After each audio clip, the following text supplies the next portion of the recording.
بسم الله الرحمن الرحيم والصلاة والسلام على سيدنا محمد وعلى آله وصحبه وسلم أما بعد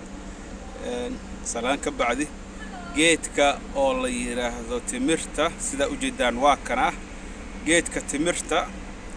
وحولي هاي متكم أو ماركتي أو بلانتيج أصلي واكنا كبعد بلانتيج أصلي وحاكه صبحه محل هاي كوكرو يريس هدر كان وهل جيت intaan waa hal geed kow intaan waa geedkii labaad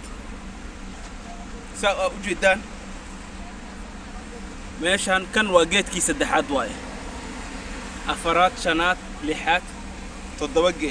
geedkan timirta wuxuu sameeyaa sanad walba toddoba geed hadaa hal geed beeratid waqti yar gudaheeda waxa ku heli kartaa toddoba geed marka waa in laga gooyaa oo la sii badiyaa والسلام عليكم ورحمة الله وبركاته.